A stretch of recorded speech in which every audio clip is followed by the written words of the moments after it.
Even among the more well-known cults of dark gods, the esoteric order of Dagon is particularly notable because of its supposedly direct connections to the non-human servants of other gods. The sea-dwelling beings known as Deep Ones serve as intermediaries between humans and the Deep One god, Father Dagon.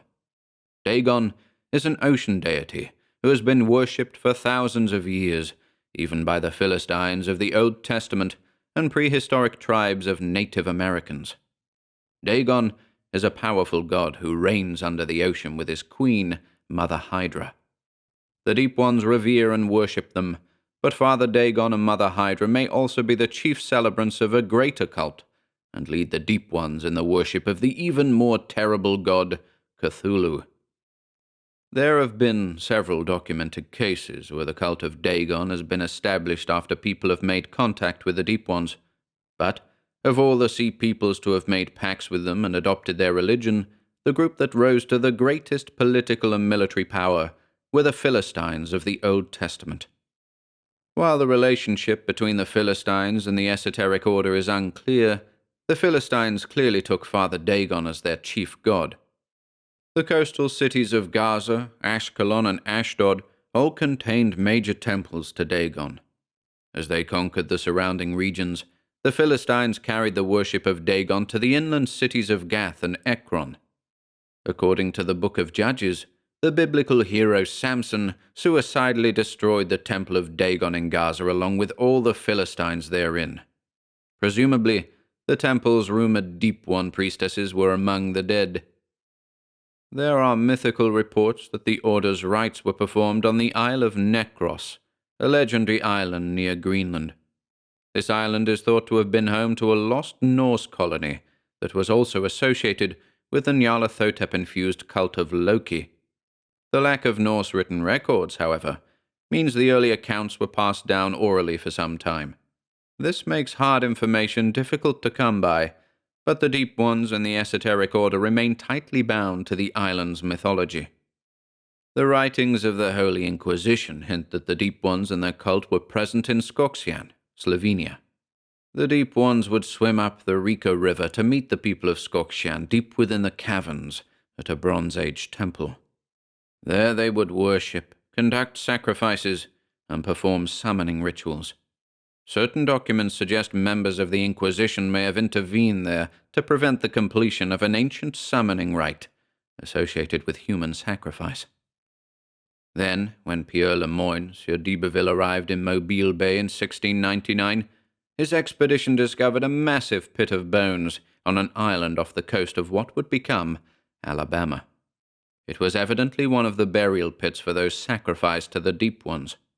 As a result, he named the island Massacre Island, later renamed Dauphin Island.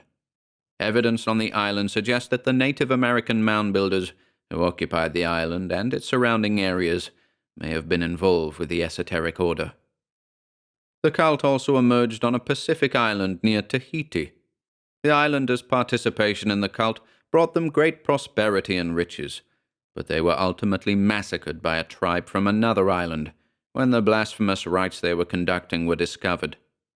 The curious ornate golden objects the Deep Ones gave to the islanders were traded across the ocean by Captain Obed Marsh after he discovered the natives on the island. This led directly to the most famous and best documented case of the cult, its emergence in Innsmouth, Massachusetts. It was there that the esoteric order of Dagon was established by Captain Obed Marsh in about 1840 by bringing the Tahitian rites he had discovered on his voyages to Innsmouth. He headquartered the cult in the town's Masonic Hall and ultimately drove out all other religious and spiritual organizations. As a result of the cult's influence, the town and its people degenerated. A series of leaked U.S. federal government documents record the raid on Innsmouth in February of 1928 and subsequent U.S. naval action in which a submarine torpedoed what may have been a Deep One dwelling beyond Devil's Reef. At its core, the esoteric order is a pact between the human inhabitants of a coastal town and the Deep Ones of Father Dagon. The Deep Ones agree to not only meet the material needs of the community, but even make them prosperous through bountiful fishing and seeing to it that other resources of the sea are easily harvested. The Deep Ones will also provide material wealth from the ocean's depths, most notably in the form of objects made of a strange gold alloy. The Deep Ones have been known to tempt the townsfolk with earthly immortality. In return, the people agree to conduct rites worshipful of the Deep Ones and Father Dagon to the exclusion of all others, and bring themselves mentally and spiritually in line with the theology and doctrines of Father Dagon. But, most horrifically, they must provide the Deep Ones with human sacrifices twice a year, on Samhain and Beltane.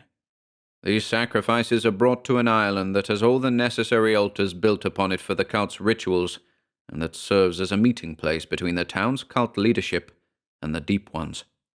Initial contact with the Deep Ones might occur in several ways. Sometimes, the Deep Ones may approach the villagers, but humans can also call the Deep Ones up from their undersea nests if they desire to strike a bargain with them. An important component in this ritual is a small stone-like object made of a lead-like metal that is covered with runes. It is dropped into the sea during a ceremony involving prayers and incantations. Shortly thereafter, the Deep Ones will emerge from the sea to entreat with the petitioners. Induction into the cult involves a series of oaths which the initiates of the order must swear to Father Dagon. Each oath draws the cultists closer and closer to the waters, and more deeply intertwines them and their community with the Deep Ones. The oaths are irrevocable, with terrible things sure to befall those who would try to go back on them. The Deep Ones are said to boast how they could destroy humanity if they so desired, and so one might expect the Deep Ones are willing to enforce the oaths of Dagon by violence, though it is likely that the undersea god himself also has more vile and mysterious means of avenging broken oaths. While the first oath of Dagon solemnizes the initial pact between the people and the Deep Ones, it is the third oath of Dagon that is the most dreadful. After it has been sworn, the Deep Ones come to live privately and secretly among the townsfolk, and even send Deep One officiants to take direct control of the Order's rituals and rites. Officiants of the Order are known for wearing queer robes and strange, tall, highly ornate tiaras of a gold alloy. More horribly, those who take the third oath of Dagon pledge to take Deep One's spouses, who they marry in ceremonies by the sea. These unholy unions produce the abominable Deep One hybrids, which look human enough at birth, but as they grow take on an increasingly fish-like appearance, until their transformation into Deep One kind is complete. It is supposedly this hybrid state that gave the people of Innsmouth their unsavory appearance, that has become known as the Innsmouth look.